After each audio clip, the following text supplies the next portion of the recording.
Mr. Silent Channel. Please like, share and subscribe. Kabanata 1961 hanggang 1970. Tunay na ang sangkatauhan ay patuloy na sumisira sa mundo, ngunit sa parehong paraan, ang mga tao ay nangangailangan ng mas maraming mapagkukunan upang suportahan ang kanilang sariling karunungan dahil sa patuloy na paglikha. Patuloy silang sumusulong, umaasa sa kanilang sariling pagkamalikhain. Naiwan, ito ang eksena kung saan hindi natin ito kayang makipagkumpetensya at unti-unting umatras mula sa yugto ng kasaysayan. Ang ating mga kaluluwang hayop ay nasa bingit ng pinakamakapangyarihang punto, kung kaya't ang pinakamakapangyarihang punto ay dapat nating harapin. Ang pagkakaroon ng mga tao ay hindi lamang sinusubukang sirain sila. Hindi malinaw na nahawakan ni Ditian ang isang bagay at nagtanong, kung gayon, ano ang dapat nating gawin? Hindi direktang sinagot ni Guyana ang kanyang mga salita, ngunit nagpatuloy sa pagsasabi, pagtingin mula sa ibang direksyon, nag-isip akong mabuti. Noong nakikipaglaban ako sa Abyss Plane, sinamantala ko ang pagkakataon na lumunok ng malaking halaga ng Abyss na enerhiya sa pamamagitan ng Silver Dragon Spear. 10,000 Beasts Platform, kaya pinapayagan ng maliit na mundong ito na ganap na maging matatag. Bilang ating pangunahing core, makikita mo ang The Thousand Beast ng 10,000 Beast. Ang platform ay ang core ng Dragon God Plus, ang napakalaking enerhiya na ngayon ay naging aming pinakamahusay na tirahan. Napailing-iling si Ditian. Sa kanyang kahulugan, ang 10,000 Beast Platform ay hindi bababa sa 3 beses na mas mataas kaysa dati. Ang antas ng katatagan ay higit sa 10 beses na higit pa, sapat na upang mapaunlakan ang higit pang mga espiritong hayop sa loob nito. Sinabi ni Guyana, ito ay halos 1% lamang. Nagulat si Ditian at nawalan ng boses, ano? 1% lang ang kasing liit niyan. Ngunit sa oras na iyon, nilunok mo man lang ang second-ranked Spirit Emperor sa Abyss Plane, at napakaraming powerhouses sa antas ng Emperador at antas ng Hari. Paano ito magiging posible? 1% lang. Ngumisi si Guyana, ano sa palagay mo ang pag-iral ng Abyss Sovereign? Bilang master ng Abyss Plane, lahat ng bagay at lahat ng nasa Abyss ay nakasentro sa kanya. At saka, iyon ay isang eroplano, hindi kahit anong-ano ang maaaring katawanin ng isang individual. Hindi ito ang mga Panginoon ng ika-108 palapag ng kalaliman ay kumakatawan sa isang 108th plan of the Abyss. Ang kalaliman ay idinagdag, ang 108 mga Panginoon ay hindi masama na magkaroon ng 10 hanggang 20% ng enerhiya ng eroplanong kalaliman at ang higit na enerhiya ay ang Abyss Plane Ontology. Ang Abyss Sage ay ang pinuno lamang ng ontolohiyang ito, hindi ang ontolohiya mismo. Kung hindi ganito ang kaso, sa lakas ng enerhiya ng buhay ng sinaunang puno ng buhay noong panahong iyon, bilang ubod ng buhay sa kontinente ng Daoluo, kailangan ba itong lumunin ng mahimbing na tulog? Ito ay ang paglunok ng isang eroplano na nakaharap sa kabilang eroplano, mula sa pananaw ng kailaliman. Ang eroplano ay mas mataas pa kaysa sa kontinente ng Daoluo.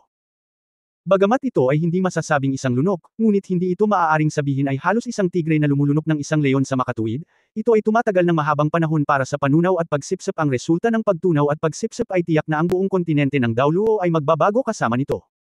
Naniniwala ako na naramdaman mo ito. Bilang pag-iral na nakatayo sa tuktok ng eroplanong ito matagal na ang nakalipas, dapat may natuklasan ka. Tanong ni Guyana kay Ditian. Pagkaraan ng ilang sandali ay nag-alinlangan si Ditian, tumanggo siya, oo, tila medyo naiiba ito kamakailan. Pinatatag ko ang aking cultivation base sa loob ng maraming taon, ngunit may tendency na magpalipat-lipat, at parang gusto kong magpatuloy sa paglusot. Bagamat, nakaambo lang pero nararamdaman ko. Tumanggo si Guyana, at sinabing, ito ang sitwasyon kung saan umuusbong ang eroplano. Kung ang antas ng master ng kaluluwa ng tao ay gagamitin para sa pagsusuri, ang 99 na antas sa nakaraan ay ang limit bottleneck, at ang ika-100 na antas ay matatawag na bottleneck. Diyos.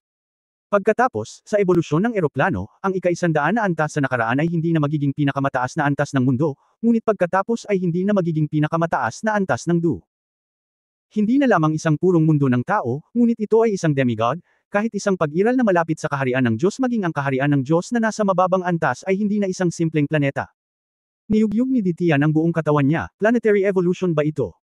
Sinabi ni Guyana, oo, tiyak na lilito ito. Bukod dito, hindi ko maisip kung ano ang katapusan ng planetary evolution ngayon. Marahil ito ay 105, marahil 110, o marahil mas mataas pa. Depende ito sa antas ng ebolusyon ng buong eroplano. Sa pananatili sa planetang ito, kayong lahat ang makikinabang. Sa madaling salita, ang antas ng Diyos na iyong pinangarap sa Dothan ay hindi nangangailangan. Posible ang tagumpay. Napabuntong hininga si Ditian, kung gayon, ano ang ibig mong sabihin? Marahan na ba maantong hininga si Guyana, tinanong mo lang ako kung ano ang inaalala ko. Ang inaalala ko talaga ay hindi ang Panginoon ng eroplanong ito. Nasa akin ang core ng Dragon God. Bagamat hindi kumpleto ang katawan, kahit papaano sa eroplanong ito, kahit na gumising ang Lord of the Plane at nag-evolve, maaaring hindi nito mapakilos ang Dragon God na core sa akin. Ang inaalala ko ay ang tunay na Diyos na Continuum sa oras na iyon. Sa araw na iyon, dapat ay narinig mo ang mga salita ng si God Tangsan, at mas malapit pa ako.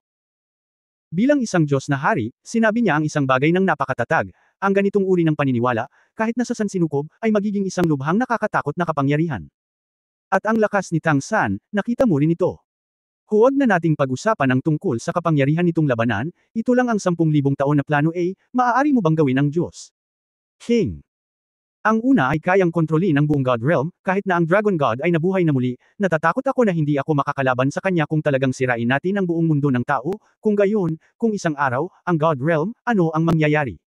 Ang emperador ay nanginginig ng nakakatawa. Ang iniisip niya noon ay ang sitwasyon lamang sa kontinente ng Daoluo. Dahil sa presensya ng Dragon God Core, gaya ng sinabi ni Guyana, kahit na gumising ang Lord of the Plane, hindi sila walang lakas. Gayunpaman, ang pagtukoy kay Tangsan, ang napakakapangyarihang Diyos na hari, hindi mapigilan ni Ditian na makaramdam ng kawalan ng kapangyarihan. Tumayo si Guyana, dahan-daang naglakad patungo sa bintana, at tumingin sa napakalaking walang hanggang puno sa di kalayuan. Sa palagay mo, paano ko naakit ang Sky Blue Bull Python at ang Titan Giant Ape? Tutal, sila ang kaparehan ng Diyos na si Haring Tang 3. Kung sa wakas ay sirain ko ang sangkatauhan, sa tingin mo ba makukumbansi ko sila? Pansamantalang sinabi ni Ditian, kung gayon, ano ang ibig mong sabihin? Marahan na bamantong hininga si Guyana, ang contradiction sa pagitan ng mga tao at ng ating mga kaluluwang hayop ay hindi mapagkakasundo. Kahit papaano ay ganito na ito noon pa man. Masyado tayong malalim na puot sa pagitan natin. Naniniwala ako na ganoon ka, at gayon din ang iba pang mga kaluluwang hayop. Para sa puot na ito, magagawa mo ang lahat. Ngunit, hindi ko kaya. Dahil ako ang iyong Panginoon, inaako ko ang pananagutan ng aking mga tao, mula sa henerasyon ngayon, ipinapasa ko ang responsibilidad ng aking henerasyon. Katapusan, ngunit hindi ito maaaring batay sa pagkawasak ng sangkatauhan. Kumunot ang noo ni Ditian, talagang nabigla siya sa mga salita ni Guyana ngayon. Matapos mailunsad ang aksyon, ang mga salitang ito ay magkakaroon ng mas malaking epekto sa kanya pagkatapos may taguyod ang kalamangan. Oo. Kung nabulag ka ng puot, mabuti ba ito para sa kinabukasan ng Soul Beast? Gayunpaman, tulad ng sinabi ni Guyana, ang puot sa pagitan ng mga tao at mga kaluluwang hayop ay hindi mapagkakasundo. Sa ganitong sitwasyon, masasabi pa ba na imposibleng magkaroon ng kapayapaan? Hindi kailanman sisang-ayon ng mga kaluluwang hayop. Alam mo, yung mga kaluluwang hayop na muling isinilang sa 10,000 Beast platform, alin ang walang matinding galit sa mga tao? Guro, ano ang dapat nating gawin? Pansamantalang tanong ni Ditian. Isang dampi ng pait ang bumungad sa magandang mukha ni Guyana, sa totoo lang, hindi ko alam. Teka, may natitira pang 3 araw. Pagkaraan ng 3 araw, natural na magtatagpo at maliliwanagan ang lahat. Matalino ang mga tao. Para mabuhay, sila there will be their way. Let us see what they want to do and decide how we should do it. Medyo nalito si Ditian nang marinig niya ito, ngunit naramdaman niyang dapat tama ang mga salita ni Guyana. Para sa Soul Beast, ito ay isang ginintoang pagkakataon na hindi maaaring pabayaan pa rin. Bagong bayan ng Shrek. Nang makita ni Mulan si Tang Wulan, hindi niya maiwasang magulat. Si Tang Wulan sa kanyang harapan ay malaki ang pinagbago mula sa nakalipas na ilang araw. Kung iminungkahi ni Tang Wulan ang araw na iyon ay marilag at kabayanihan. Kaya, si Tang Wulan sa oras na ito ay mailalarawan lamang bilang desperado. Nakita niya siya sa tirahan ni Tang Wulan. Nang makita niya si Tang Wulan, nakita niya itong may matigas na balbas at mapurol na mga mata. Hindi pa niya nakita si Tang Wulan sa ganitong estado. Kahit nasabog ang Shrek Academy, ang mga mata ni Tang Wulan ay puno ng determinasyon. Siya ay palaging matigas at matapang habang siya ay nabigo. Kahit na anong kalaban ang kanyang harapin, palagi niyang nagagawang ibalik ang takbo at matapang na akayin ng kanyang mga kasama. Sa pagharap sa napakalakas na kalaban gaya ng Saint Monarch of the Abyss, kahit alam niyang hindi siya magagapi, sinubukan niya ang kanyang makakaya ng walang anumang pag-atras. Nagpupersige hanggang wakas, sa ilalim ng 10,000 taong plano ni Tangsan, ang eroplano sa kailaliman ay ganap na nawasak at nilamon. Masasabing sa isip ni Mulan, si Tang Wulan ay isang bayani na nagtataglay ng halos lahat ng natatanging katangian ng sangkatauhan. Nakatayo ito sa tuktok ng mundo ng mga tao. Hindi pagmamalabos na ilarawan siya bilang Diyos. Ngunit ang iniharap sa kanya sa oras na ito ay hindi ang dating Tang Wulan, na babangon sa kahirapan sa harap ng kahirapan. Si Tang Wulan ang nanlumo at tila nawala ng kaluluwa. Paano magkakaroon ng anumang kapangyarihan?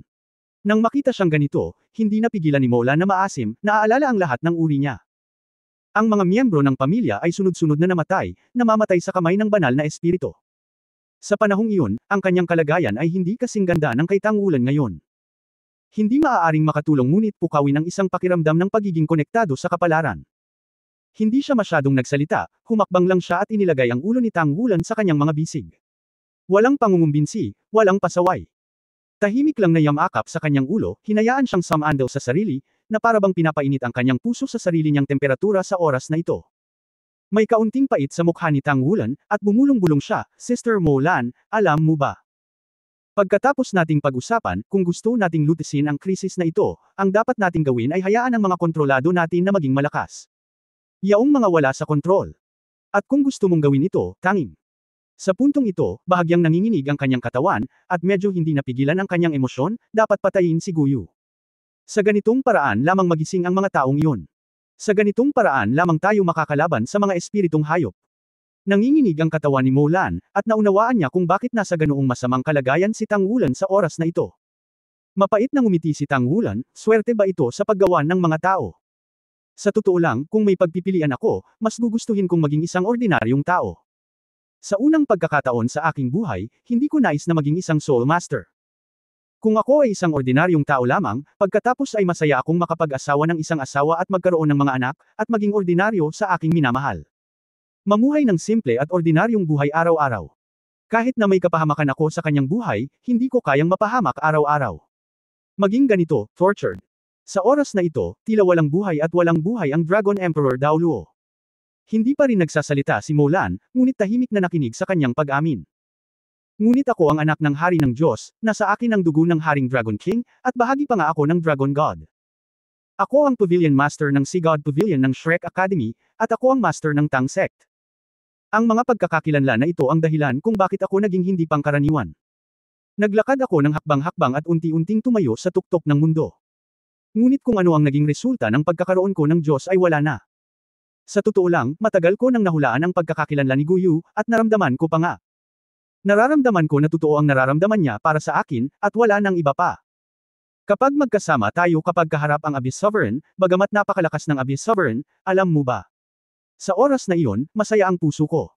At saka, naramdaman kong kailangan nating manalo ang puso at ang kanyang puso. Para sa puso ko'y makapangyarihan. Magkasama.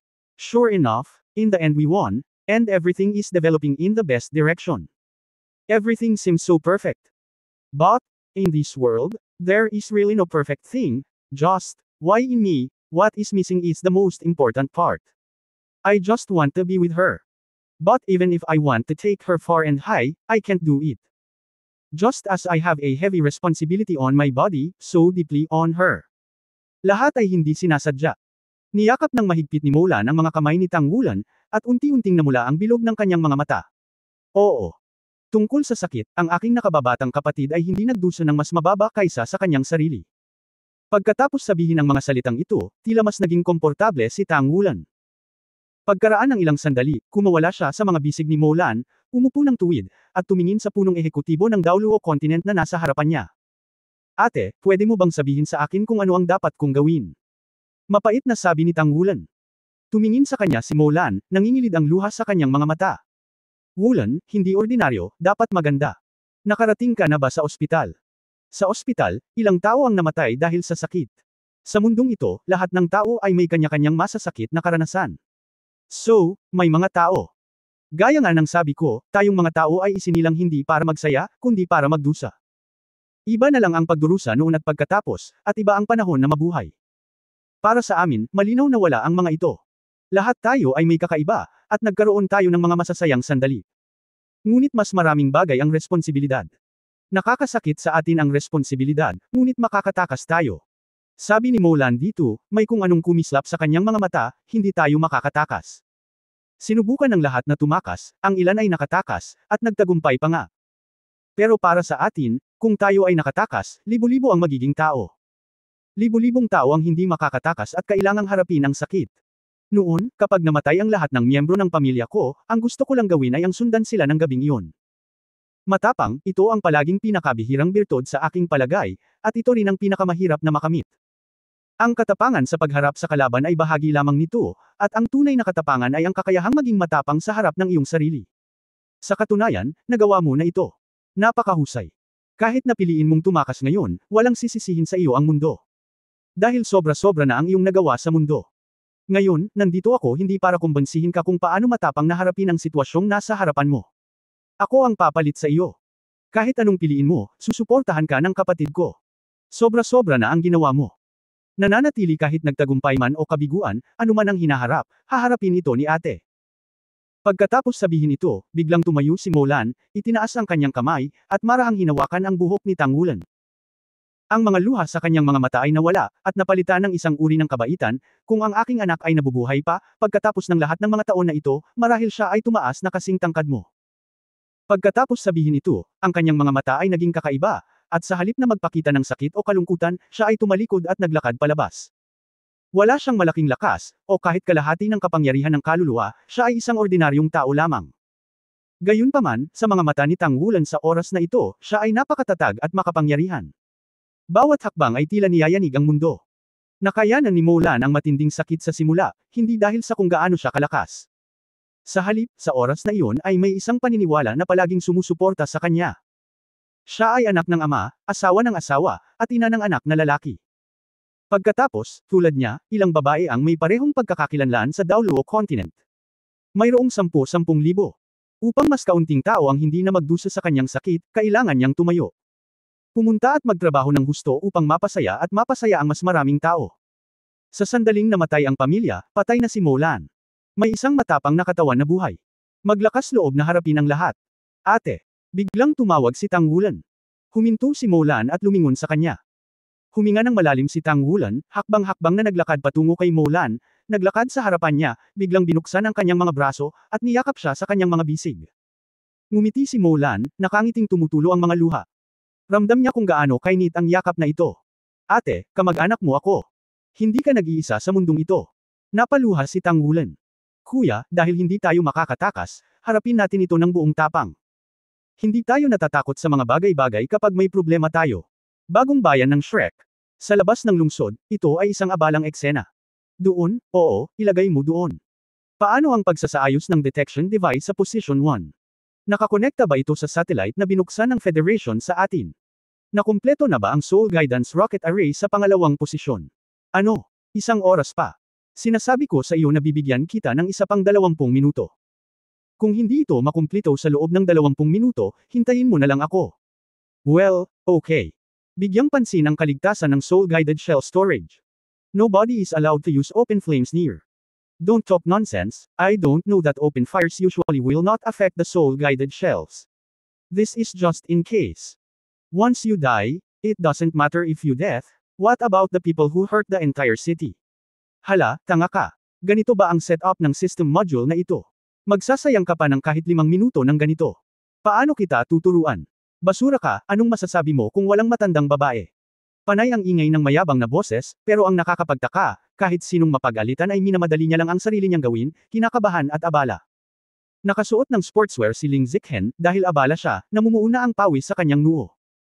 Sa pagtapak sa isang maliit na soul-guided balance na kotse sa ilalim ng kanyang mga paa, maaari siyang lumipad sa mababang altitude at mataas na bilis sa ibaba ng 10 metro. Ang bagay na ito ay binuo ng kanyang sarili, at hindi pa inilalagay sa mass production. Ngayon ang ika-4 na araw ng oras ng appointment sa pagitan ni Tangulan at Guyana. Ang unang batch ng Central Army Corps ay dumating na sa Shrek City na may dalang mga supply. Walang alinlangan na kung ang hukbo ng kaluluwa ng hayop ay nais na lupigin ang buong eroplano, ang unang bagay na dadaan ay ang antas ng Shrek City. At ang sistema ng pagtatanggol ng Shrek City ay ganap na nakumpleto.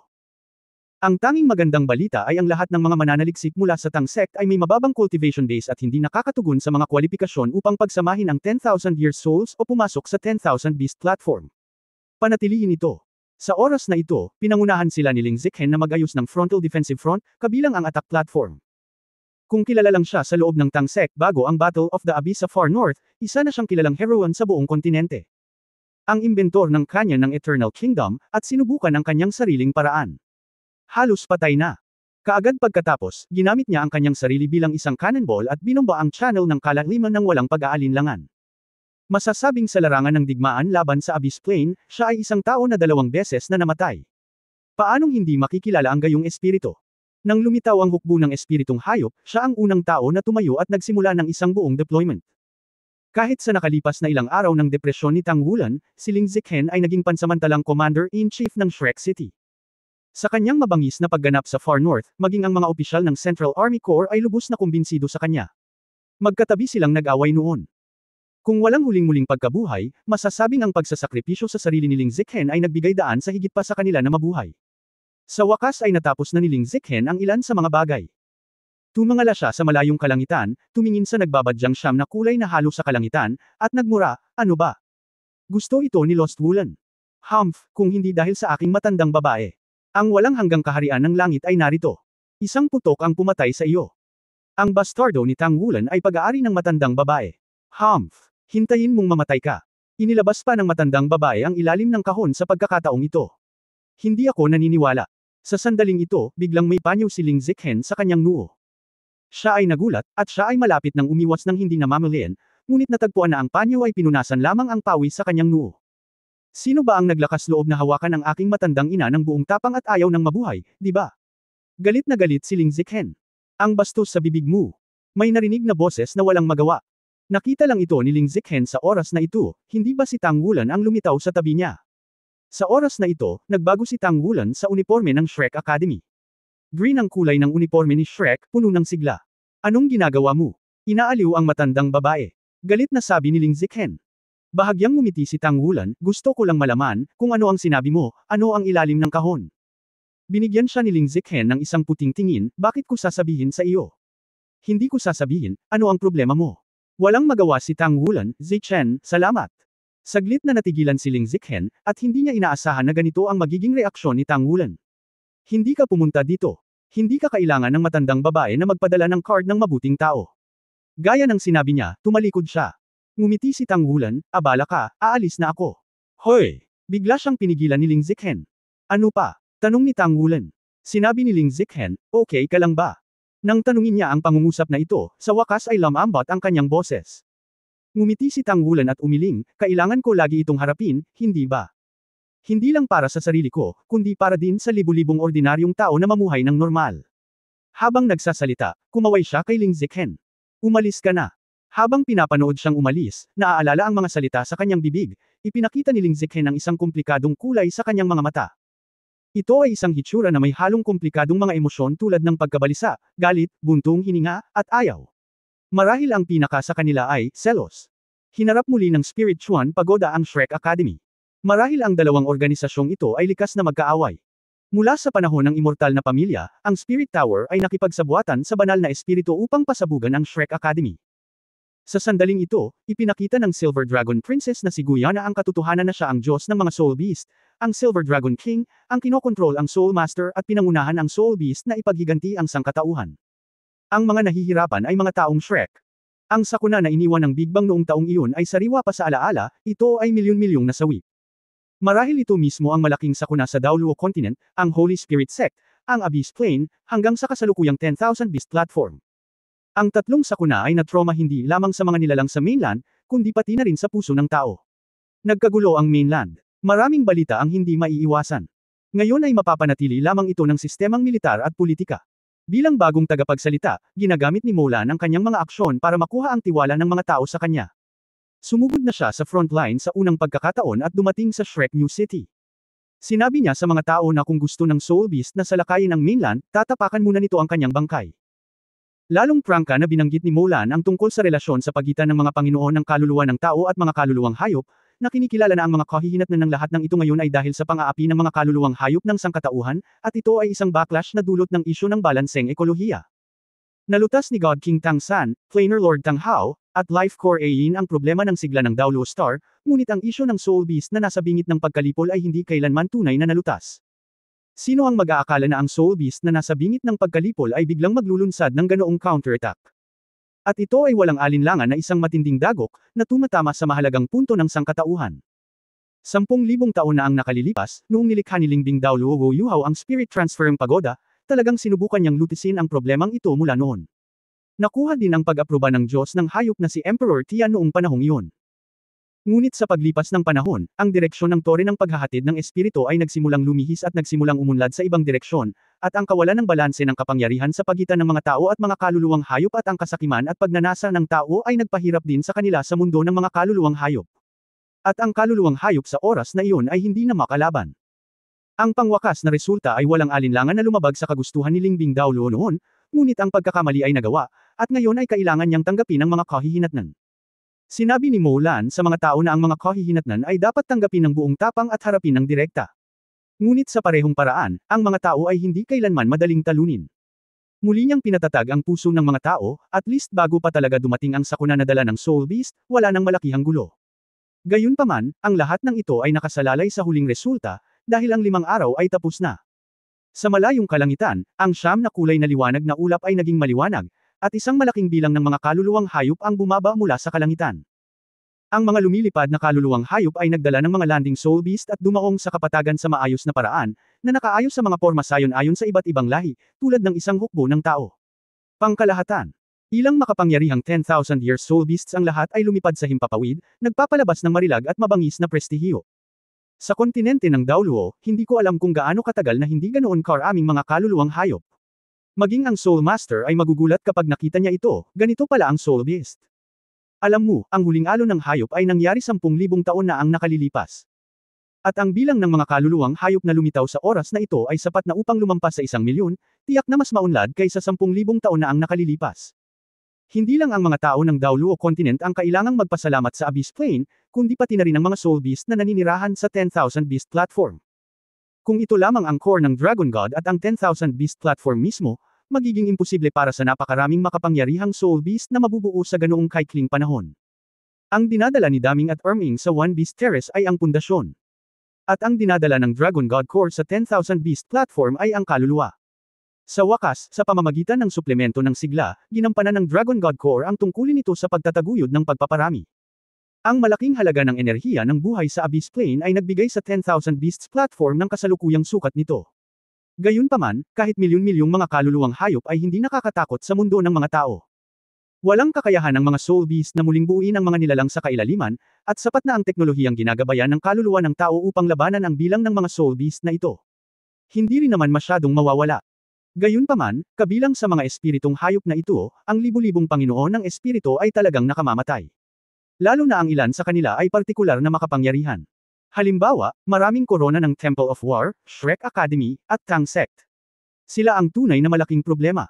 Higit pa rito, nariyan din si Princess Silver Dragon, na malakas na nilalaslas ang espiritong emperador, na nakaupo sa bayan. Kung sasabihin mo kung sino ang pinakamakapangyarihan sa kontinente ng Daoluo ngayon, dapat dalawa lang ang pagpipilian, Tang Wulan sa Golden Dragon Moon Language at Guyana sa Silver Dragon Wulan. Minsan silang lumaban ng magkatabi laban sa Sage Monarcha ng Kalaliman, at lahat sila ay umabot sa antas ng mga tunay na Diyos. Walang nakakaalam kung sino ang mas makapangyarihan. Ngunit kung isasaalang-alang ang sitwasyon sa martial arts contest noong panahong iyon, ang lakas ng Silver Dragon Princess na si Guyana ay mas mataas pa kaysa sa Dragon King na si Daoluo Tang Wulan. Maraming mabangis na hayop ang pinamumunuan ng Beast God na si Emperor Tian, ang Sky Blue Cow Python na si Daming, at ang Titan Giant Ape na si Erming. Lumulutang sa hangin, nakatingin sa direksyon ng Shrek Academy. Medyo komplikado ang mga mata ni Daming at Erming. Masasabing sila ang iilang Soul Beast na malapit sa mga tao, at sila ang dating pinakamalapit na partner at kapatid ni si God Tang San. Gayunpaman, sila rin ay mga kaluluwang hayop. Tulad ng natagpuan ni Guyana na ang Soul Beast ay nasa bingit ng pagkalipol nang siya ay magising, nang makita nila na ang Soul Beast ay malapit ng mamatay, maaari lamang nilang gamitin ang 10,000 Beast Platform upang magdala ng ilang Soul Beast at iwanan ang mga ugat ng lahi, kung ano ang kanilang kalooban.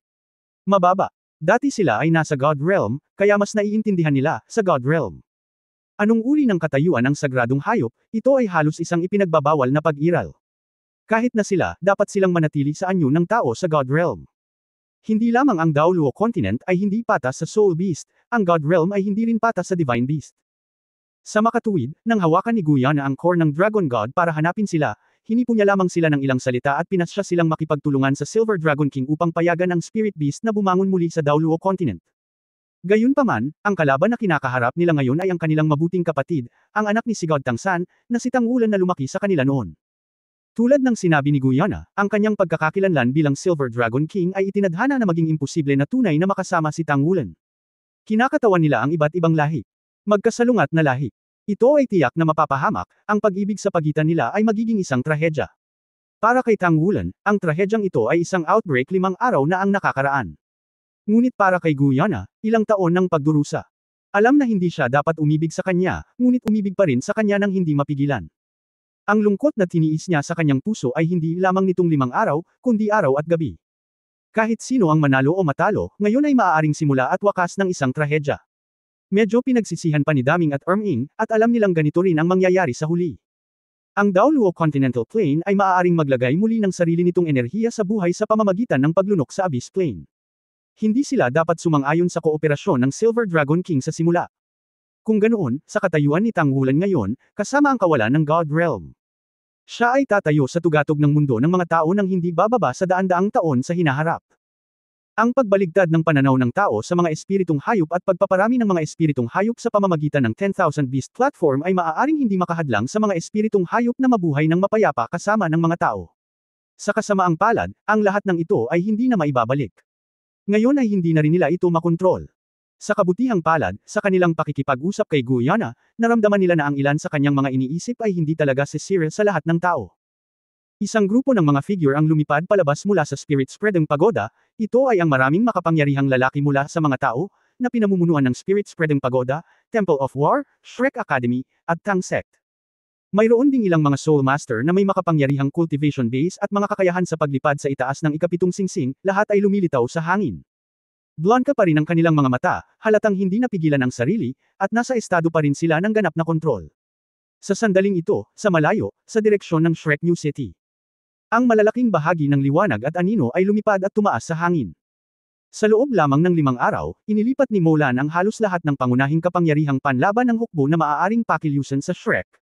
Pinangunahan ng Central Core, 6 na dibisyon ng mecha na may kabuuang 6,000 mechas ang lumitaw sa himpapawid. Kaya lang, sa mga mecha legions na ito, kakaunti ang mecha sa itaas ng Black Level. Ang karamihan ay mga mababang antas ng mecha. Kasabay nito, lumitaw din ang mga ground mechanical unit, na umuusad sa maayos na paraan. Ang ilang mga armored vehicle na nilagyan ng fixed-mounted soul-guided artillery shell launcher ay lumitaw sa medyo likurang posisyon. Kapag ang hukbong ito na parang bakal na kagubatan ay lumitaw sa kapatagan, natural na nagdala ito ng nakamamatay na invisibility. Nakatayo si Mulan sa isang armored vehicle sa unahan ng ground mechanized unit, nakalabas ang kalahati ng kanyang katawan. Sa kanya, ang hukbong federal ay magkakaroon ng espiritu ng militar. Sa ilalim ng pansamantalang alokasyon, 300,000 tropa ang nagtipon dito sa loob ng 5 araw. Kung hindi mo isasaalang-alang ang pagkakaroon ng mga nangungunang powerhouse, ang 300,000 mechanized units at mecha unit na ito ay sapat na para labanan ang 1,000,000 soul beast. Nang lumitaw ang lahat ng mekanisadong tropa, 5 figure ang lumipad palabas mula sa direksyon ng Shrek New City, at ang nasa gitna ay si Dragon Emperor Daoluo Tang Wulan. Ang 4 sa tabi niya ay sina Hanhai Daoluo Chen Xinji, Guangdang Daoluo Long Yeo, Amorous Daoluo Zhang Xin, at Ruthless Daoluo Cao Dezi. Ang 4 na matinding Daoluo na ito. 5 lang sila, ngunit ang hitsura ng 5 taong ito ay naging marangal sa maraming mabangis na hayop sa kabilang panig. Sa labanan laban sa kailaliman, lahat ng 5 taong ito, maliban kay Tang Wulan, ay namatay ng isang beses. Si Hanhai Daoluo Chen Xinji ay naging si God Daoluo, at ang labanan ay isa ng tunay na demonyong emperador sa antas ng Diyos. Ngunit sa oras na ito, gaano siya kalakas kapag nadagdagan na niya ang kanyang sigla. Si Light at Dark Daoluo Long Yeo ay namatay para sa pag-ibig, ngunit siya ang nag-iisang quasi-god powerhouse sa Shrek Academy noong panahong yun. Ito rin ang huling limitasyon ni Shrek na Daoluo ng mas lumang henerasyon. Ang ultimate Daoluo ng Twin Martial Soul, paano ito umiiral? Gayunpaman, ang dalawa pa, ang Tang Sect, na mga hindi matitinag na kakilakilabot na pag-iral ang pinakanainggit sa mga kaluluwang hayop. Si Tao ay walang awa ngunit mapagmahal, madamdamin at bakante mula noong sinaunang panahon, at ang mga emosyon ay nagpapakilos sa kalangitan. Sa nakakatakot na martial arts fusion technique na ito, maging ang Abyss Saint Monarch, na napakalakas noon at may hawak na super divine tool, Heaven's Sacred Rift Abyss, ay nasailed sa loob ng 3 araw. Kaya, kung tatatakan nila ang Silver Dragon Princess na si Guyana, sino ang kalaban ng Golden Dragon Moon language na tangulan sa maraming powerhouses na naruroon?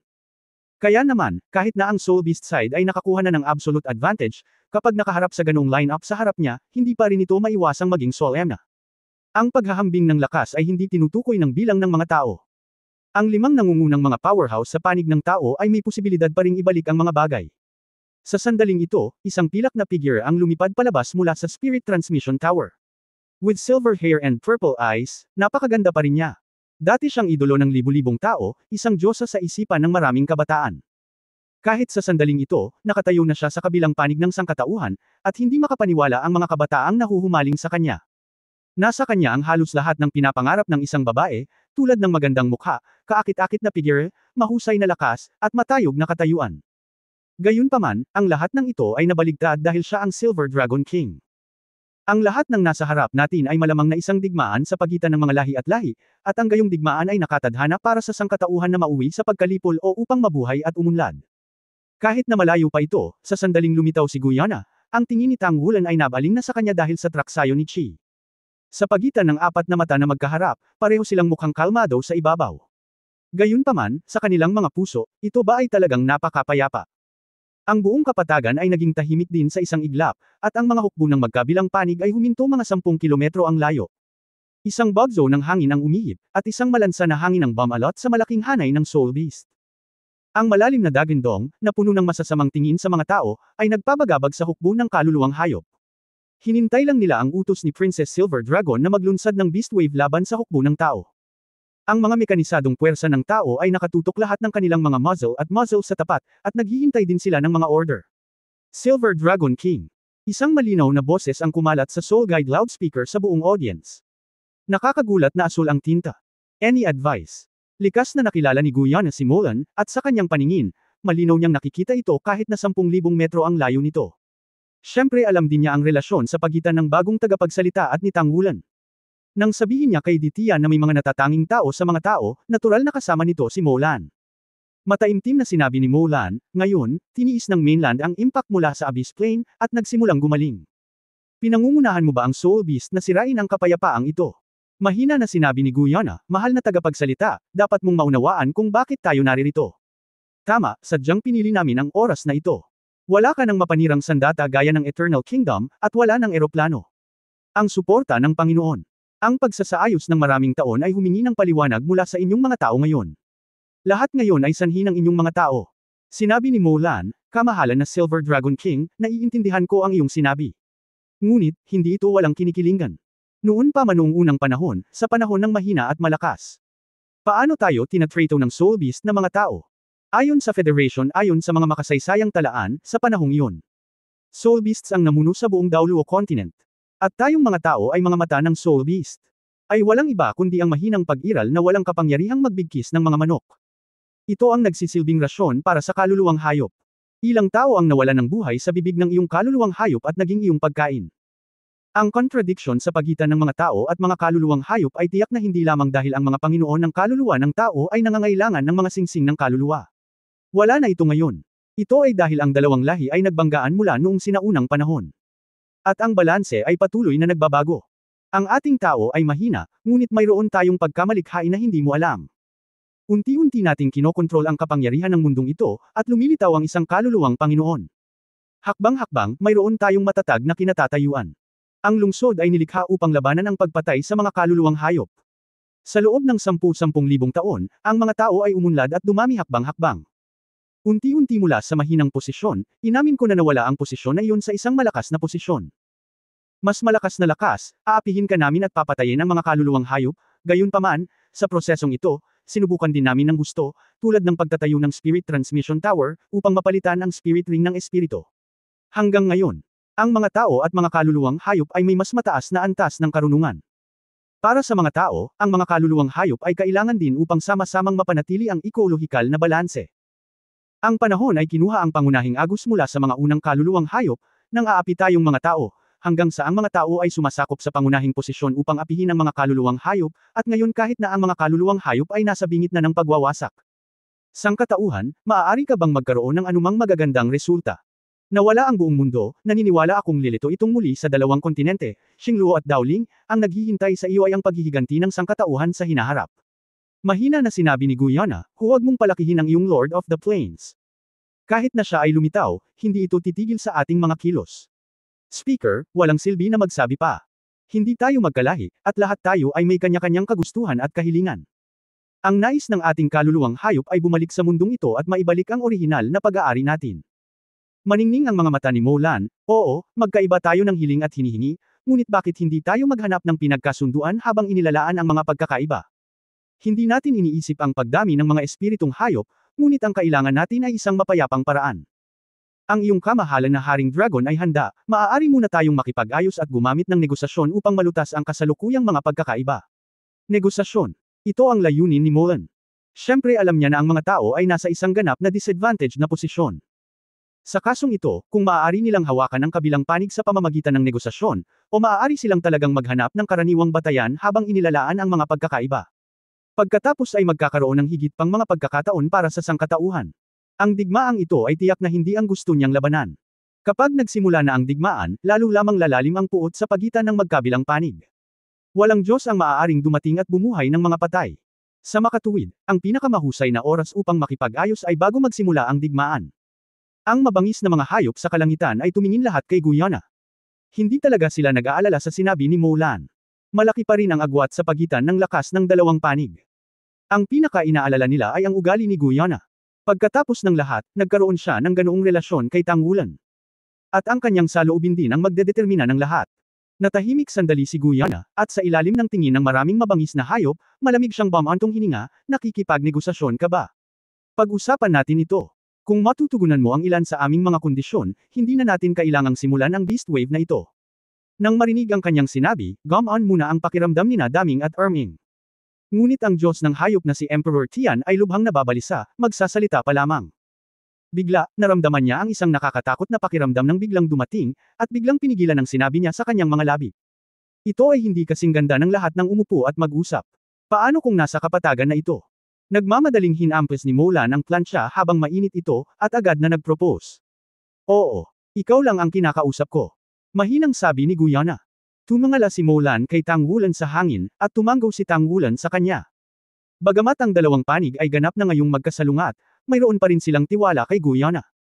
Naiintindihan niya si Guyana, imposibleng masaktan ni Guyana si Molan sa oras na ito.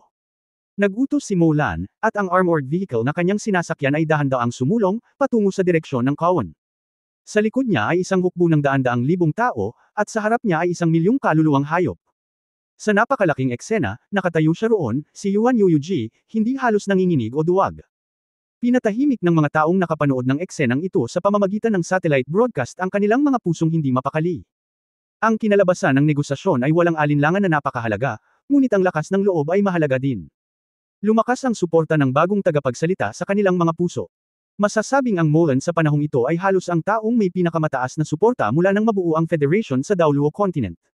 Ang katapangan na ito ay ganap na nagpakita ng kilos ng pinuno ng Federation. Ang mga nakabaluti na sasakyan ay nagmaneho patungo sa gitna ng mga hukbo ng magkabilang panig. Inutusan ni Molan ang armored car na huminto, at lumabas siya ng sasakyan mag-isa. Dahan-daang maglakad patungo sa gitna. Sabihin na ito ay isang tao, ito ay isang tao. Ang ganitong mga aksyon ay kumakatawan sa kanyang katapatan. Walang sino man ang pinapayagang kumilos ng padalos-dalos nang wala ang aking mga tagubilin. Binigyan ni Guyana ng malamig na tingin si Ditian. Nanginginig ang puso ni Ditian. Talagang pinag-isipan niya ito ngayon, sa pamamagitan ng pag-utos sa kanya na direktang kontrolin ang ilang mga espiritong hayop, bigla niyang inatake at pinatay ang nagsasalita. Ordinaryong tao lang iyon kung tutuusin. Kapag namatay si Molan, ang digmaan sa pagitan ng dalawang panig ay tiyak na magsisimula. Gayunpaman, sa paalala ni Guyana, hindi siya nang ahas na kumilos ng padalos-dalos. Ramdam niya ang kawalang kasiyahan sa kanya ni Guyana. Ngunit ang sitwasyon sa oras na ito ay nasa ilalim pa rin ng kontrol ng Soul Beast kung tutuusin. Ang mga mabangis na hayop ay yumuko sa parehong oras patungo kay Guyana, ang kanilang mga mata ay puno ng determinasyon. Makalipas ang maraming taon, sa wakas ay dumating ang pagkakataon. Hindi nila dapat palampasin ang ganitong pagkakataon. Kumikislap ang pilak na ilaw, saglit lang. Isang pilak na liwanag ang kumislap sa harap ng mga mata ni Molan, at si Guyana ay lumitaw na sa kanyang harapan. Sa pagtingin sa figure na biglang lumitaw, hindi mapigilan ni Molan na makaramdam ng pagkataranta. Nakita niya si Guyana ng higit sa isang beses, at tila iba siya sa bawat pagkakataon. Sa impresyon ni Molan, si Guyana ay isang napakatahimik na babae na hindi gaanong mahilig magsalita. Siya lamang ang maaaring maging karapat-dapat sa kanyang kapatid. Halos mabulunan, bamantong hininga si Molan, good luck sa paglalako ng mga tao. Kalmado pa rin ang mga mata ni Guyana, pag-usapan natin ang mga kondisyon. Mayroon akong ilang kondisyon. Kung maaari kang sumang-ayon sa ngalan ng Daoluo Federation at maisakatuparan kaagad ang mga ito, kung gayon ang digmaang ito ay maiiwasan. Nang inag ang puso ni Molan, ang dating ulirat ay biglang bumalik sa normal, at gumawa siya ng pakiusap at sinabing, pakiusap magsalita. Sumulyap si Guyana kay Molan at sinabing, una, sa kontinente ng Daoluo, dapat mayroong tirahan para sa ating mga kaluluwang hayop. Kasama ngunit hindi limitado sa orihinal na Stardew Forest ang living space na ito. Ang mga tao ay nangangailangan ng tulong. Kapag muling itinayo natin ang Stardew Forest, ang sukat ay dapat kumpletuhin ayon sa pinakamalaking sukat sa kasaysayan ng tao. Kasabay nito, ang itinatag na lugar ng Stardew na kagubatan ay hindi papayagang makapasok ng Stardew Forest para sa mga tao. Pahintulot. Malinaw ang tinta na asul na mga mata, at sinabing, pakituloy. Sinabi ni Guyana, pangalawa, ang Daoluo Federation ay dapat mag-coordinate, upang ang Starluo Empire at ang Dowling Empire ay magtatag ng mga Soul Beast na tirahan na may lugar na hindi bababa sa Stardew Great Forest. Ang iba ay kapareho ng una. Tumango si Molan, naiintindihan. May iba pa ba? Blanco ang sinabi ni Guyana. Pangatlo, lahat ng agham at teknolohiya ng tao ay dapat sirain, lalo na ang lahat ng impormasyon tungkol sa mga sandata na ginagabayan ng kaluluwa, at lahat ng mga kagamitang ginagabayan ng kaluluwa ay buwagin upang ibalik ang mundo ng tao sa orihinal nitong estado. Kasabay nito, sirain ang lahat. Ang mga bagay na nauugnay sa Soldaw technology ay nagpabalik sa lipunan ng tao. Ito ay imposible. Muntik nang mabulunan si Molan. Kung ang unang dalawa ay halos hindi marinig. Ito ay isang bagay na hindi kailanman sisang-ayon ng mga tao. Kung ikaw ay ganap na bumalik sa primitive na lipunan, ito ay katumbas ng isang 10,000 taon pabalik para sa sangkatauhan. Pabayaan kung magagawa man, ang publiko lang ang magkakaroon ng malaking backlash. Tila hindi narinig ni Guyana ang kanyang pagtutol, at nagpatuloy, ika-4, ang lahat ng Panginoon ng kaluluwa ng tao ay kailangang patayin. Sa hinaharap, ang mga tao ay hindi na magkakaroon ng mga Panginoon ng kaluluwa. Kung walang Panginoon ng kaluluwa, natural na hindi natin hahanapin ang ating mga kaluluwa. Hayop. Nakataas ang kilay ni Molan Willow, walang alinlangan ba ang ibig mong sabihin na gusto mong bumalik ang mga tao sa estado na kabilang sa iyong pagkain noong sinaunang panahon? Mahinahong sinabi ni Guyana, ang gusto namin ay hindi nanganganib ang mga tao. Ikalima. Ang teknolohiya ng sangkatauhan sa sansinukob ay kailangang ayusin at ibigay sa atin para sa pagsasaliksik ng ating mga espiritong hayop. At ang mga tao ay nagiging Panginoon ng mga espiritong hayop sa kontinente ng Daoluo at sumusunod sa dispatch. Sa ilalim ng saligang ito, maaaring sundin tayo ng ilang mga mananaliksik upang ipagpatuloy ang pagsasaliksik. Ang mga kaluluwang hayop, ang Daoluo Continent ay sasakupan ng isang pangunahing posisyon sa Daoluo Continent. Kontinente. Ito ang 5. Kung kaya mo, maiiwasan ang digmaang ito at mas maraming tao ang makakaligtas. Kung hindi mo kaya, pagkatapos, gagamit kami ng puwersa para tulungan kang gawin ito. Ink Blue Eyes shone brightly, Your Excellency Silver Dragon King, hindi mo ba naisip na sobra-sobra ang 5 item na ito? Alam mo ba na kung sisirain mo ang lahat ng soul-guided technology, hindi mo na kailangang gawin ito, natatakot ako na dadami pa ang mga tao sa Daoluo Continent. Kalahati sa kanila ay mamamatay sa gutom. Kung wala ang soul guidance na teknolohiya, ang paggawa ng mga hayop ay sapat na imposible upang makumplito ng asawa ang teknolohiya, ang paggawa ng hayop, at ang pagtatanim ay sapat. Ang malaking populasyon ng mainland ang mga tao ngayon ay hindi na tao noong unang panahon. Iyan ang problema mo. Wala itong kinalaman sa akin. Itong 5 kondisyon lang ang mayroon ako. Mahinahong sabi ni Guyana. Wala ni isa sa kanila ang nagtago ng boses. Sa madilim na asul na bahagi, nagdadala sila ng isang tagapagbalita, at ang lahat ng mga salita ng negosasyon ay natural na ipinadala pabalik sa panig ng tao. Ngunit ang boses ni Guyana ay natural na kumalat, na nagpapahintulot sa milyon-milyong tropa sa magkabilang panig na marinig ng malinaw. Lalo na nung sinabi niya yung 5 kondisyon. Huminga ng malalim si Molan at sinubukang pakalmayan ang sarili hanggat maaari, iyong kamahalan na Silver Dragon King, ang bagay ay mahalaga, at hindi ko ito tanging responsibilidad. Maaari ba tayong bumalik at pag-usapan ito? Malamig na sinabi ni Guyana, binigyan kita ng 5 araw. Kung hindi mo kayang katawanin ang mga tao, wala itong saysay dito. Bibigyan kita ng 1 oras para bumalik at pag-usapan ito. Pagkatapos ng 1 oras, kung walang resulta, ito ay mapagpasyang labanan. Pagkatapos sabihin ito, wala siyang iniwan na puwang para sa kalahating maniobra, at nawala siya sa manipis na hangin na may isang kislap ng pilak na liwanag sa kanyang katawan. 1 oras. Orihinal na gustong gamitin ni Molan ang pagkakataong ito para makipag-ayos para bumili ng mas maraming oras. Ngunit halatang hindi sila bibigyan ni Guyana ng pagkakataong ito. Nang walang paghinto, mabilis siyang bumalik sa armored vehicle, at ang armored vehicle ay bumalik sa kasalukuyang formation. Si Tang Wulan at ang 4 Ultimate Daoluo ay bumaba mula sa langit at pumunta sa Molan. Narinig ninyong lahat ang mga kondisyon. Ito ay isang imposibleng kondisyon. Kumunat ang noo ni Molan. Si Light at Dark Daoluo Longyeo ay same time na nagsabi, ito ay isa ring normal na sitwasyon. Ang Soul Beast ngayon ay may ganap na kalamangan, at ang mga kondisyong iminungkahi ay syempre hindi napakadaling sumang-ayon. Sinabi ni Chen Xinji, wala man lang siyang sinseridad sa kondisyong ito. Posible pa ring makamit ang unang dalawa, ngunit walang pagkakataon ang huli. Tila hindi maiiwasan ang labanang ito. Maghanda upang labanan. Ang kanyang posisyon sa militar ay walang Cap-Ares, at ang kasalukuyang commander ng tatlong hukbo ay walang iba kundi ang Hanhai Daoluo. Sa kabutihang palad, kasama niya, ang hukbo ay maaaring mamuno ng maayos. Pero sabi nga, mahirap para sa isang matalinong babae ang magluto ng walang kanin. Walang kapangyarihan sa templo ng digmaan sa paligid niya, kahit isang mataas na antas ng militar. Medyo mahirap pa rin mag-utos. Mapait na ngumiti si Molan, kung magsisimula ang digmaan, magkakaroon ba talaga tayo ng pagkakataon? Kahit sa ngayon, wala nang pagkakataon.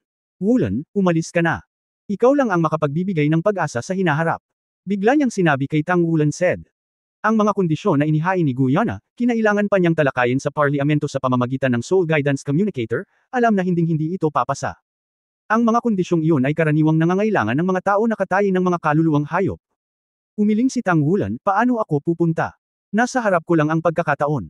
Napag-isipan ko na ito. Sister, please promise me one thing. Saglit na natigilan si Molan, anong problema? Sinabi ni Tang Wulan, kung magtagumpay ako sa swerte, o mamamatay ako. Ang unang dalawang kondisyon na inilagay niya, magsumikap tayo para magawa ito. Ngayon, ang Daoluo continent ay mayroon ng sapat na enerhiya sa buhay, kung marami pang kaluluwang hayop ang pagbabalik ng mundo, kung gayon, ay magiging isang magandang bagay para sa mainland. Ang muling pagtatayo ng Bituin Dao Great Forest ay isa ring paraan upang mas maibalik ang sigla ng kontinente ng Daoluo. Ang lakas ng buhay ng kontinente, naniniwala ako na may pagkakataon na maitayo muli ang Stardao Great Forest. Ang Stardao Forest ay napakalapit sa Shrek City, basta't lumayo ka sa Spirit Pagoda Headquarters, na may kasalukuyang rate ng paglago ng halaman, naniniwala ako na sa loob ng 100 taon, lilito muli ang Stardao Forest. Kuya, anong gagawin mo? Si Molan ay hindi masyadong nakinig sa kahilingan ni Tang Wulan, ngunit mula sa kanyang mga salita, narinig niya ang isang determinasyon. Ngumiti si Tang Wulan ng walang pakialam, ako lang ang makakalutas sa kasalukuyang sitwasyon.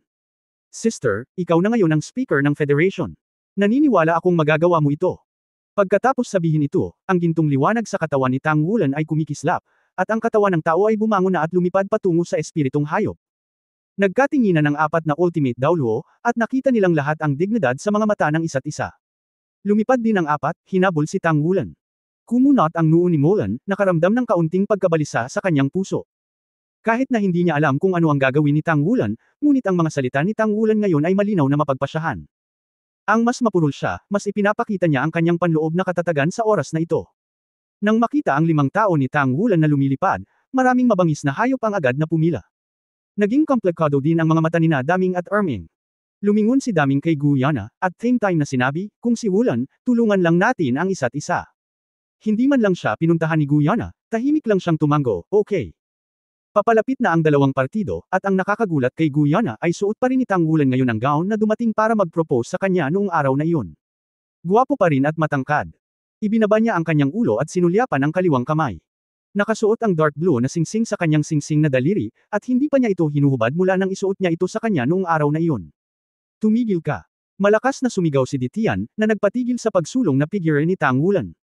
Mga 100 metro ang layo mula sa Soul Beast, huminto si Tang Wulan.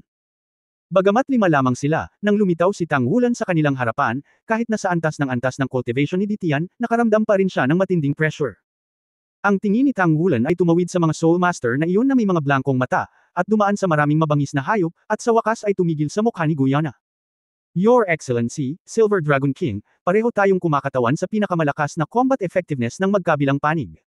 Kahit na magsimula ang digmaan, ang huling direksyon ay matutukoy pa rin sa banggaan sa pagitan mo at ako. Kung ito ang kaso, bakit mag-abala? Mapagpasyahang labanan. Hinahamon kita. Bahagyang nanginig ang katawan ni Guyana, halos hindi mahahalata. Tumingin kay Tang Wulan, ang kanyang mukha ay parang hamog na nagyelo at sinabing, hamonin mo ako. Kapag mayroon tayong ganap na kalamangan, bakit ko tatanggapin ang iyong hamon? Saglit na natigilan si Tang Wulan. Halatang hindi niya inaasahan na sasabihin iyon ni Guyana.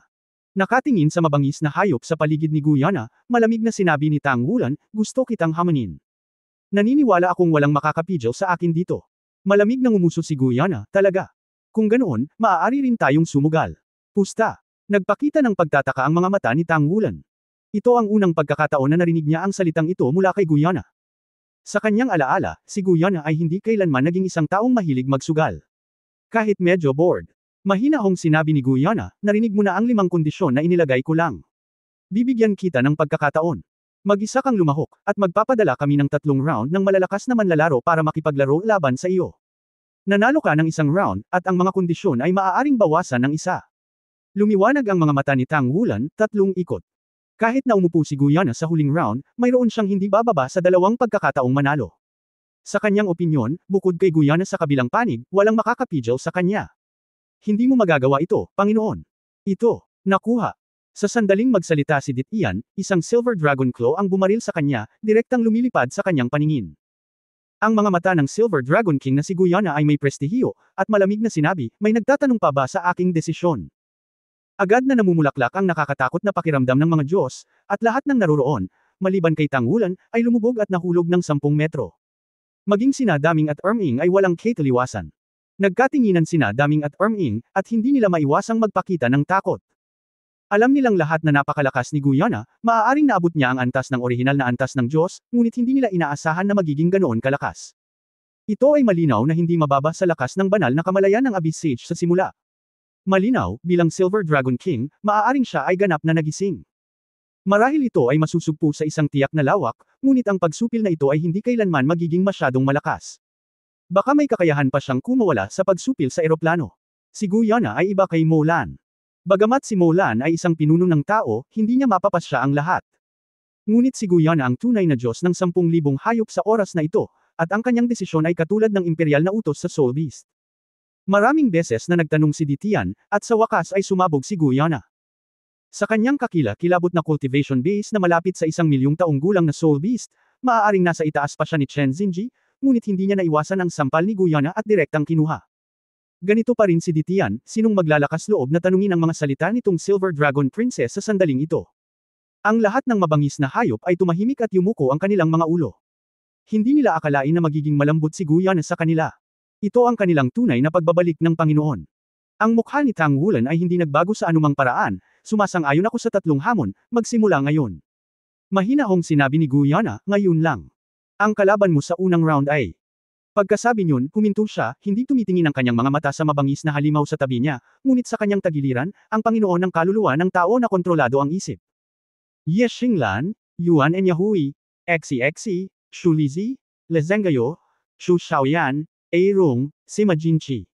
Maglaro sa unang round. Sa sandaling lumabas ang pangungusap na ito, sa wakas ay nagbago ang ekspresyon ni Tang Wulan, at nagbago rin ang kanyang tingin habang pinagmamasdan si Guyana. Guyu, ikaw. Bahagyang itinaas ni Guyana ang kanyang baba, at malamig na sinabi, paano? Ngunit huwag maglakas loob. Medyo naging maikli ang paghinga ni Tang Wulan, hindi niya akalain na gagamit si Guyana ng ganoong paraan para harapin ang sarili. Bagamat lubusan siyang naghahanda bago siya lumabas, iniwan pa niya ang sarili sa halos manhid. Isantabi ang buhay at kamatayan. Gayunpaman, nang hayaan ni Guyana ang kanyang mga malalapit na partner na maging kalaban niya, ang kanyang puso ay nagdusa pa rin ng matinding colic. Hindi siya nag-aalala na hindi niya matatalo ang mga partner na ito, ngunit dahil sa ugali ni Guyana. Talaga bang tinatrato niya ang kanyang sarili bilang kanyang kaaway? At ito ay napakawalang prinsipyo. Sa oras na ito, ang kanyang mga pisngi ay namamaga ng mataas, at ang beast god na si Emperor Tian, na lumilipad pabalik mula sa malayo, ay narinig ang utos ni Guyana, at ang kanyang mukha ay biglang nagpakita ng hiya. Noon lang niya naintindihan ang kahulugan ng 3 round na sinabi ni Guyana.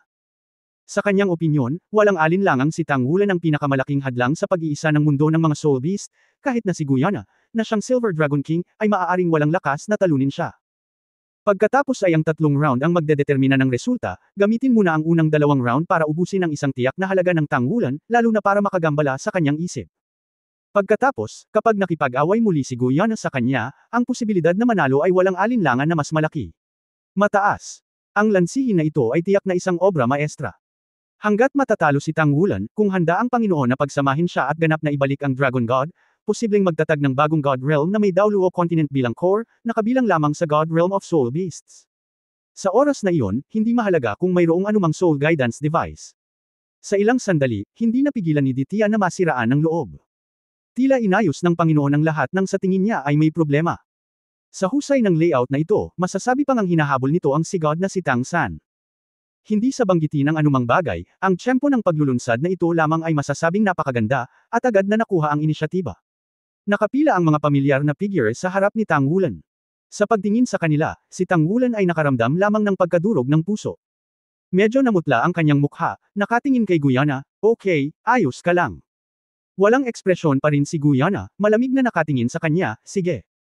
Sa sandaling bumaba ang boses, ang kanyang mga mata ay agad na naging siyam na kulay, at ang 8 tao na may mga hanggal na ekspresyon sa harap ni Tangwulan ay bigla ding kumilos. Ang unang inilunsad ay ang kontemporaryong ontology Daoluo, a room na may walang kamali-mali na gininto ang katawan. Ang matangkad na katawan ni Rung ay biglang nagwisik ng malakas na dugo sa likod niya, at ang tao ay parang bulalakaw, na direktang tumama kay Tangwulan. Ang bilis ay napakabilis na halos hindi mapigilan sa loob ng ganoong kalayuan. Malamig ang mukha ni Tangwulan, at nakataas ang kanyang kaliwang kamay. Bang, isang napakalaking alon ng hangin ang lumabas mula sa harap ng kaliwang kamay ni Tangwulan, at ang pagbangga ni Erung sa kanyang napakalakas na momentum ay tumigil sa harap ng kanyang palad. Alam mo, ito rin ang limitasyon ng antas ng Daoluo, at kahit na ang lakas ng katawan ay walang katapusang malapit sa buong lakas ng antas ng Diyos. Ngunit sa harap ng palad ni Tangwulan, hindi siya makahakbang sa kabila ng Thunder Pond. Kasabay nito, 2 figure ang lumipad mula sa magkabilang gilid ng katawan ni Tangwulan. Ang nakasisilaw na sagradong liwanag ay sumabog at naging isang napakagandang kinang. Sa likod ng Lezengyo, 3 pares ng mga puting pakpak ang nakabukas, hawak ang banal na espada sa magkabilang kamay, ang banal na liwanag ay nananatili sa kanyang mga mata, at ang sagradong kapangyarihan ni Pangpai ay nagiging bahaghari na nakakawasak sa kalangitan. Para kay Jane, ay caught sa Tangwulan. Sa kabilang panig, ang figure ni Yuanan Yahui ay tumataas, na namamaga na sa taas na 10 metro nang lumipad siya palabas, ang Titan Great Egg Phantom ay lumitaw sa kanyang likuran, sumuntok, at ang espiritu ay nagsanib lamang at naging pinaka-nakakatakot. Titan Kamao. Ang pagiging kontrolado ng isip ni Guyana ay hindi nagpapahina sa kanilang pagiging epektibo sa pakikipaglaban. Maging ang pamilyar na pagtutulungan sa isa't isa ay hindi nawala. Ang isang chain ng mga bituin ay agad ding konektado sa 6 na Shrek monsters, Erung, at Sima Jinchi. Kasabay nito, sa ilalim ng mga paa ni Tangwulan, isang malaking star wheel ang lumitaw. Sa oras na ito, si Tangwulan ay nahaharap sa isang kurot na atake mula sa kaliwa at kanang bahagi. Ito ay hindi na posible na umiwas, at sa ilalim ng kanyang mga paa ay isang star wheel na may ganap na kakayahang kontrolin. Bigla, parang nahulog ito sa desperasyon. Ang 6 na Shrek monsters ay mayroon na ngayong pinakamahina na cultivation level sa Super Daoluo level, at lahat sila ay may 4-character battle armor na ginawa mismo ni Tangwulan. Sumambulat sila ng buong lakas, at lahat ay hindi gaanong mababa sa ordinaryong Ultimate Daoluo. Higit pa, sila ay nagdaragdag sa isa't isa, at mayroong isang malaking pagtaas. Ngunit tulad ng pamilyar sila kay Tangwulan, pamilyar din si Tangwulan sa mga partner na ito. Bigla siyang humakbang pasulong, at sa sandaling lumitaw ang Star Wheel, lumabas siya sa saklaw nito. Ngunit ang ganitong uri ng aksyon ay walang alinlangan na makakaapekto sa kanyang pagtutol sa Titan Divine Fist at Holy Light Slash. Ang kanyang mga braso ay biglang naging matibay, tinapik ni Tangwulan si Lezengyo gamit ang kanyang kaliwang kamay, isang malalim na dagandong ang tumunog, at ang gininto ang liwanag ay nagdulot ng marahas na pagkabigla sa buong espasyo sa gilid ni Lezengyo. Si Shen Guangzhen ay pinalo bigla. Sumasabog ang Golden Dragon. Sinampal niya si Yuanan Yahui gamit ang kanyang kanang kamay, at ang 5 matutulis na kuko ay tila napunit ang buong mundo, na nanginginig ang Titan God Fist. Sa pamamagitan ng isang, poof, nahati ang kapangyarihan ng Titan Divine Fist, at nang ang klomang ay lumapit kay Yuanan Yahui, ang figure ni Yuanan Yahui ay sumambulat pabalik. Sa pamamagitan lamang ng paghagis ng ilan pang suntok ay ganap na malulutas ang pag-ataking ito. Golden Dragon Deinonychus. Sa makapangyarihang kakayahan ng Golden Dragon King, sabay na tinaboy ni Tangwulan ang dalawa, iniiwasan ang kontrol ni Xu Xiaoyan. Gayunpaman, ang mga kalaban na kanyang nakaharap ay hindi lamang ang 4 na nag-away lamang sa isa't isa. Ang iba pang 4 na figure ay lumitaw sa iba't ibang lokasyon sa paligid niya. Sa mataas na kalangitan, isang maliit na bituin ang nahulog, na may walang kapantay na gilid, at agad na umabot sa tuktok ng ulo ni Tangwulan. Nahulog ang Sword Star, Ye Xinglan. Sa ibaba, sa kawalan, isang figure ang lumitaw, at ang dobleng dragon na dagger ay sumakal at naging isang matalim na talim ng liwanag. Sa harap, ang napakalaking mahabang espada ay dumating na may hindi matitinag at trahedya na aura, at may napakalakas na aura. Dumating ang dragon slashing sword ni Sima Jinchi.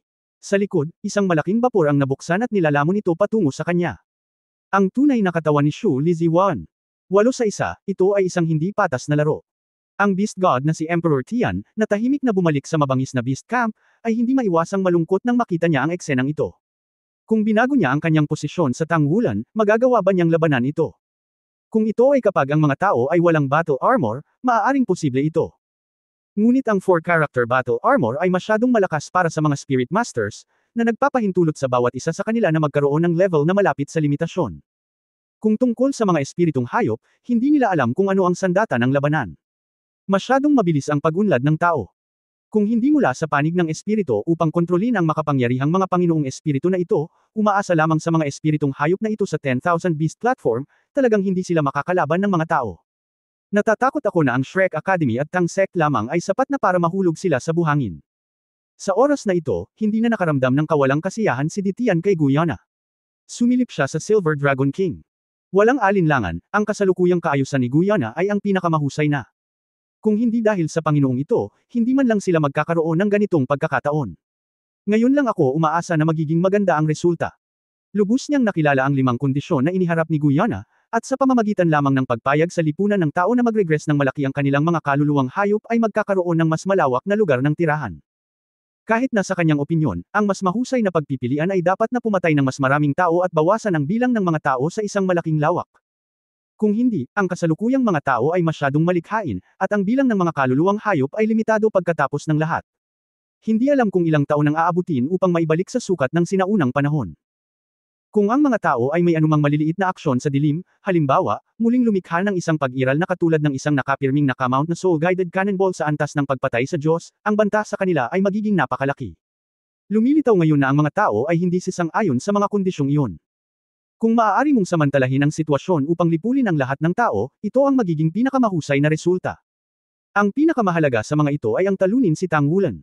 Hanggat walang ganoong dakilang kapangyarihan na may dugo ng Golden Dragon King, walang tao ang makakapigil sa Panginoon. Sa pagharap sa mga pag-atake mula sa 4 na direksyon, itinulak ni Tang Wulan ang kanang kamay ni Yuan Enyahui pabalik sa kanyang tagiliran, isang gintong liwanag ang kumikislap, at ang gintong sibat ng dragon ay nasa kanyang hawak na. Ang Golden Dragon Spear ay tumusok pasulong, at libu-libong spear lights ang nagsanib sa isa, na kung ano mismo ang itinuro ni Chenfo. Sa malutong na tunog ng ding, ang dragon slashing knife ni Sima Jinchi ay nataman nito sa talam, at muling nagbanggaan ang 2 malalaking artifact, at lahat sila ay agad na lumiwanag. Maaari silang maging tolido sa isa't isa. Lahat sila ay nagmula sa simula. Diyos ng Dragon. Hanggat ang banggaan, ang gilid ay magiging mas mahusay. Pagkatapos ng lahat, ang paglilinang ni Sima Jinchi ay ibang-iba pa rin sa Tang Wulan, at may malaking agwat sa lakas lamang. Nanginag ang katawan at napabalikwas. Kasabay nito, hinawakan ni Tang Wulan ang walang laman gamit ang kaliwang kamay, hindi sa 3 pang umatake sa kanya, kundi sa walang laman sa harapan niya. Biglang lumitaw ang isang tila maliit na black hole sa palad ng kanyang Golden Dragon Claw na biglang lumaki. Gayunpaman, nang lumitaw ang itim na butas, naramdaman ng lahat, kasama ang unang 4 na tao, na isang malaking pagsipsip ang paparating. Tila si Tang Wulan sa oras na ito ay naging whirlpool. At ang puyo ng tubig na ito ay puno ng kapangyarihang lumalamon. Om!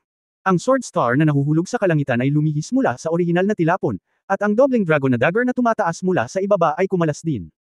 Nawala pa ang bapor na nasa likod niya, para siyang napalunok ng hangin. Sa mahinang tunog, inihayag ni Shu Lizhi ang kanyang sariling pagkakakilanlan. Ipinagbabawal na 10,000 batas, lumabag ang Dragon Emperor.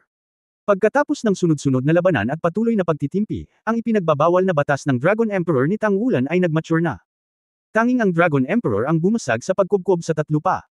Hindi lang iyon, ang itinuro niyang Golden Dragon Spear ay biglang itinuro sa langit, at sa isang iglap, isang nakakatakot na pag-iisip ang sumabog. Sa pangunawa ng lahat, tila sa sandaling ito siya ay naging isang higanti ng 10,000 metro, nakatayo ng tuwid, walang sinuman ang makakalaban. Lahat ng pag-atake sa kanyang harapan ay tila napakalaki. Ipinagbabawal na langit at lupa, labanan ng Dragon Emperor. Maging ito ay ang Shrek 6 Monsters o Airung at Sima Jinchi, lahat ay nakakaramdam ng takot sa kanilang mga puso, na lubos na nakakaapekto sa kanilang estado at nagpapabagal sa kilos ng lahat. Ang Dragon Emperor daw mismo ay isang domain-like na kakayahan, nakakatakot sa mga kalaban, at sa parehong oras ay nagpapataas ng kanyang fighting spirit sa sukdulan. Ang lakas ng bawat isa ay hindi naayos, at kapag naabot na nito ang limitasyon nito, maaari itong magpakita ng 100% na combat effectiveness, kahit na 120% na combat effectiveness. Ngunit kung ikaw ay nasa isang masamang kalagayan, ito ay malamang na hindi mo magagawang gumanap kahit 80%. Sa harap ng Dragon Emperor daw, pinigilan niya ang kanyang kalaban at pinahintulutan ang kanyang sarili na gumamit ng kapangyarihang lampas sa normal na antas. Ang gintong sibat ng dragon sa kamay ni Tang Wulan ay sumabog na may walang katulad na kinang dahil sa pag-iniksyon ng malaking banal na kapangyarihan at banal na kamalayan. Sa pagdami ng Dragon Emperor daw, ang kanyang susunod na pag-atake ay walang alinlangan na nakakagulat. Sa sandaling ito, halos buong kontinente ay nanunood ng kompetisyong ito. Lahat ng tao sa Daoluo Federation ay maingat na nanunood ng kanilang soul guide screen. Ang aura na ipinakita ni Tang Wulan ay hindi maiwasang masilaw sa kanila. Ito ang tunay na powerhouse. Tunay na kapangyarihan. Sa harap niya, tila lahat ng mga diskarte ay walang kabuluhan. Pagkatapos ng lahat, ang karanasan sa pakikipaglaban ng Shrek 6 Monsters ay napakayaman. Sa susunod na sandali ay pinilit silang umatras ni Tang Wulan, mabilis na binago ng 8 ang kanilang porma sayon. Sa ilalim ng hanay ng mga bituin ni Xu Xiaoyan, 8 tao ang nakapila, at ang nasa harap ay ang katawan na si Dao Luo Airong. Pagkatapos ay naroon si Sima Jinchi at ang 6 Shrek Monsters, at si Xu Xiaoyan ang huli. Pumila ang 8 tao. Pagkatapos ay malinaw na makikita na ang 4 na karakter na mga sandata ng labanan sa kanilang mga katawan ay lahat ay naiilawan. Simula sa huling Xu Xiaoyan, dumaan ito at umabot sa Airong. 8 bilang isa. Sa isang iglap, ang katawan ni Airong ay naging halos transparent na gintong pula. Parang lalabas sa katawan. Bakit siya ang nasa unahan? Dahil ang kanyang pisikal na lakas lamang ang makatiis sa gayong nakakatakot na pagsasanib ng enerhiya. Sa sandaling ito, ang kapangyarihan ng kaluluwa na kinokontrol niya ay ganap na hindi bababa sa antas ng banal na kapangyarihan, kahit na mayroon na siyang walang kapintasang gininto ang katawan, naramdaman ni Airong na malapit nang sumabog ang kanyang katawan. Catharsis, kailangan niyang magbulalas ngayon. Kung hindi, malamang na masabugan ka. Ang isang rung ay umungal ng malakas, ang kanyang kanang kamao ay biglang pumutok, at isang grupo ng solidong gininto ang pulang ilaw ay agad na sumasabog patungo kay Tang Wulan. Ang momentum ni Tang Wulan ay naipon na rin sa tuktok sa oras na ito, ang kanyang katawan ay kumikislap ng marahas, at ang karaniwan at ang Dragon Emperor ay ipinagbabawal. Ang malalim na dagandong ng dragon ay umalingaw sa kalangitan, at ang nakakasilaw na gintong liwanag ay sumabog, ngunit ang kanyang mga mata ay naging pula na sa sandaling ito. Ang walang katumbas na momentum ng Zon na iyon ay tila walang awa mula sa kanyang mga nasasakupan. Sa isang iglap lang ay bumangga ito sa todong suntok ni Airong. Boom! Ang 8 figure ay nakakalat sa lahat ng direksyon, at si Tang Wulan mismo ay napatigil sa pagkabigla. Ngunit sa pagkakataong iyon, nakarating pa rin sa harapan ni Airong ang sibat ng gintong dragon na kanyang sinaksak. Nagsusuka ang ilaw ng sibat, at tutusukan na sana niya sa dibdib si Airong. Ang Dragon Emperor Chong sa ilalim ng Dragon Emperor Dao Amplification State ay nagkaroon ng isang tiyak na epekto kahit na nakaharap sa Abyss Saint Monarch. Ito ay kahit na ang Megatron Demon Emperor. Si Tang Wulan, na nakaabot sa antas ng Diyos sa kanyang pisikal at mental na lakas, ay talagang isang pag-iral na higit sa kanyang mga kapareha. Sa makatuwid, kahit na ang mga kasosyo ay makapag-concentrate ng kanilang lakas at sumabog ang lakas ng enerhiya na maaaring makipagkumpetensya sa kanya, walang duda na mayroon pa ring malaking agwat sa pagitan nila sa kontrol ng kapangyarihan. Gayunpaman, huminto ang kanyang Golden Dragon Spear, isang talampakan lang ang layo bago tumusok sa dibdib ni Airong. Maaari bang harangan ng walang tumutulo na gininto ang katawan ni Airong ang gininto ang dragon na sibat ni Tang Wulan? Lalo na kapag ang Star Chain ay nagbabahagi ng pinsala. Hindi alam ni Tang Wulan ang kanyang sarili. Dahil hindi pa nila ito nasubukan. Gayunpaman, ang Golden Dragon Spear ay maaaring lunukan ang enerhiya ng buhay. Kung hindi ito maganda, ang paglunok ng sobrang lakas ng buhay ay maaaring magbanta sa buhay ni Airong. Hindi mahalaga kung gaano walang pagtagas ang gininto ang katawan, na nakaharap sa banal na kasangkapan na ginagamit ng powerhouse sa antas ng Diyos, sino ang makapagsasabi na kailangan niyang labanan ito? Ang 8 sa Airong ay walang malay, ngunit si Tang Wulan ay matino. Paano nga ba niya nagawang saktan ang kanyang kasama? Ngunit sa sandaling ito ng paghinto, biglang nagdilim ang langit, at dumaong ang nakasisilaw na mabituing kalangitan. Hindi lang iyon, ngunit agad ding nawala ang katawan ni Airong, at direktang dinala sa malayo ni Xi, iniiwasan ang matalim na gilid ng Golden Dragon Spear ni Tang Wulan. Nang makita ito, napangiti si Ditian. Siyempre alam niya na sa ganap na lakas ni Tang Wulan, kung lalaban siya ng desperado, hindi siya mapipigilan ng 8 taong ito. Pero kaya niya. Ang pagharap sa kanyang pinakamatalik na kapareha, maaari ba siyang pumatay ng mga tao ng desperado? Gaano karaming kapangyarihang panlaban ang maaari niyang ibigay sa ganoong pigil na sitwasyon? Imposibleng saktan niya talaga ang kanyang mga kasama, ngunit ang 8 Shrek Monsters at ang iba pang 8 ay walang pag-aalinlangan, at natural na magagawa ang kanilang pagiging epektibo sa pakikipaglaban sa pinakamalakas. Huwag nating sabihin kung gaano kalaki ang kayang ubusin ng 8 taong ito sa Tang Wulan. Ang emosyonal na epekto ng 8 taong ito sa kanya ay haad lang kay Tang Wulan na nasa pinakamagandang kondisyon. Halata na ang mangyayari. Ang bait talaga ni Lord. Sa katunayan, ang higit nilang dapat ipag-alala ay hindi sasali si Tang Wulan sa mapagpasyang labanan na ito, at ang isang powerhouse na nasa labas ng Diyos ang pinakanakakatakot. Hanggat naririto siya, maaari niyang patayin ang anumang mabangis na hayop maliban kay Guya na anumang oras, o kahit nasirain ang 10,000 Beast platform. Sino ang makakapigil sa kanya? Pero hindi niya ginawa, dumating pa rin siya. Ito mismo ay emosyonal. Sa pag-iisip nito, ang ngiti sa mukha ni Ditian ay lalong lumakas. Tang Wulan, ngayon, oras mo na para mamatay.